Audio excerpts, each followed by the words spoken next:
다양한 이슈들로 증시 변동성이 확대된 가운데 대표적인 성장주인 2차전지 관련 상품까지 상당한 조정을 받았습니다. 투자자분들의 고민을 더욱 깊어지게 하고 있는데요. 그래서 오늘은 현 시점에서 2차전지 시장 상황은 어떠한지, 앞으로의 전망은 어떻게 될지 2차전지 투자에 대해서 집중적으로 얘기해 보려고 합니다. 2차전지에 관심이 있다면 2차전지에 투자하고 계시다면 이번 시간도 채널 고정! 안녕하세요. 타이거 ETF 김수정. 이종민입니다. 요즘 매일같이 들려오는 뉴스가 있죠. 러시아와 우크라이나의 무력 충돌로 인해 원자재 가격이 폭등하고 있다는 뉴스인데요. 2차 전지와 관련된 원자재들 역시 이 상황을 피하지 못했습니다. 2차 전지에는 니켈, 코발트, 리튬을 비롯해 다양한 원자재가 들어가기 때문인데요. 2차전지 관련 원자재는 여러 가지가 있지만 그 중에서도 가장 연관이 깊은 건 니켈입니다. 2차 전지는 양극재, 음극재, 분리막, 전해액 이렇게 4가지 요소로 구성이 되어 있는데요. 이 중 전체 배터리 생산 원가에서 가장 큰 비중을 차지하는 건 양극재입니다. 양극재는 다양한 배합으로 만들어지는데 그중 가장 많이 쓰이는 비율이 니켈 6, 코발트 2, 망간 2의 배합입니다. 일명 NCM622 포맷이라고 불리는 이 배합은 유럽 전기차 배터리의 양극재 유형 중 48.3%나 차지하고 있는데요. 이 배합에서 가장 높은 비중을 차지하고 있는 니켈 가격이 3월 8일 기준 이틀간 무려 235%나 상승했어요. 니켈 가격 폭등은 양극재 비용과 셀 기준 인상 압박으로 이어질 수 있다는 우려가 당연히 나올 법합니다.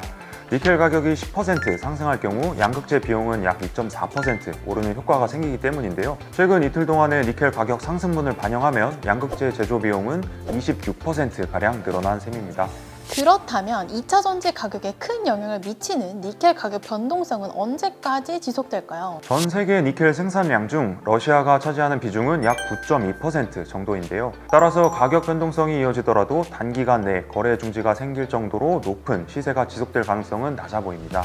장기적으로 봤을 때 지정학적 리스크가 완화된다면 여타 2차 전지를 만드는 데 필요한 다른 원자재 가격들도 점차 안정화되는 모습을 찾을 것으로 보입니다. 하지만 불안감이 팽배해 있는 이런 상황에서 선뜻 마음이 움직이지 않으실 것 같은데요. 그럼에도 불구하고 2차 전지 밸류체인의 성장성은 단기적인 변동성과는 다르다라고 말씀드리고 싶습니다.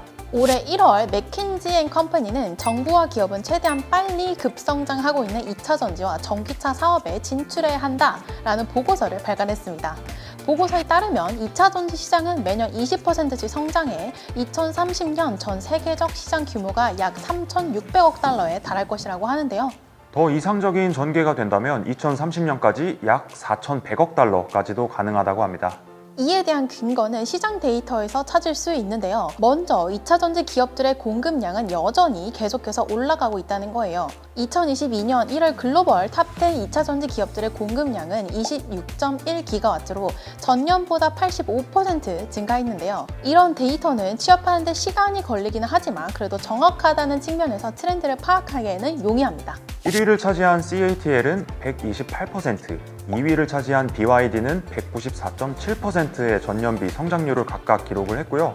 우리나라의 LG에너지솔루션 역시 작년 동기간 대비 약 11.1% 증가하며 4위를 차지했습니다. 다음은 전기차 판매량인데요.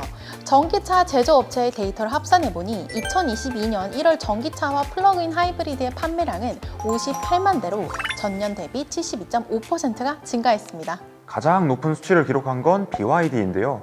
9만 4천 대를 팔아 전년 대비 363% 이상 증가한 수치를 보여줬고요. 2위를 차지한 테슬라 같은 경우는 6만 2천 대를 팔아서 작년보다 49.6%가 늘어났습니다.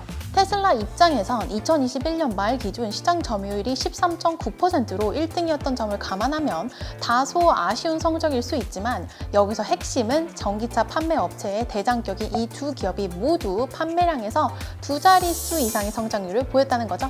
네, 월간 데이터는 통상 2개월 정도의 레깅 타임이 있기 때문에 원자재 가격 상승이 반영된 2월, 3월의 데이터를 아직 확인하진 못했지만 중요한 것은 배터리 업체와 전기차 판매 업체 모두 꾸준한 성장을 이어가고 있다는 점입니다. 2차전지와 전기차가 이렇듯 장기적인 성장세를 기록할 수 있는 건 글로벌 정책의 역할이 큰데요.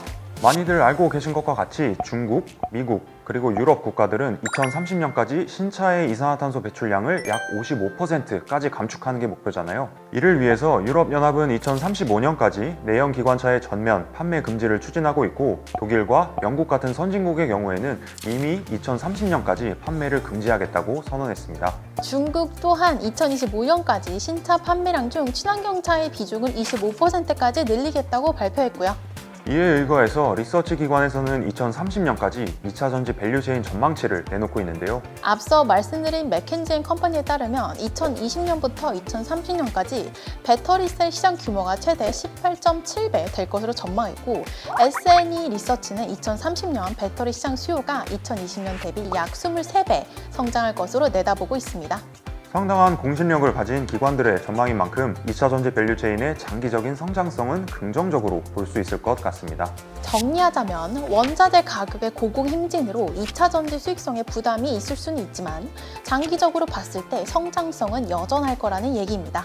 물론 이럴 때일수록 소재 변동이 자유롭거나 또는 시장 점유율이 높아서 가격 협상력이 상대적으로 유리한 기업, 혹은 명확한 기술력을 토대로 도약의 기회를 노리는 중소형 기업까지 전체 밸류체인을 담고 있는 ETF에 투자하는 게 방법이겠죠? 맞아요. 올해 2월 미국에서도 2차 전지 밸류체인 ETF가 새롭게 상장한 걸 보면 투자 여력은 여전한 것 같아요.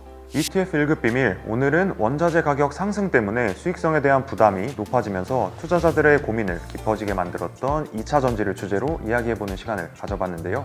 오늘 주제가 여러분들의 투자에 많은 도움이 됐길 바라며 이번 시간을 마치겠습니다. 다음 시간에도 흥미로운 주제, 글로벌 ETF 소식들로 찾아올게요. 감사합니다. 플러그인 하이브리드의 판매량 다시 할게요. 길어라. 배터리 시장 수요가 배터리 너무 이상했는데? 배터리 약간 이런 느낌인데? BYD인데요. 9.4만 대. 94,000대. 94,000 대로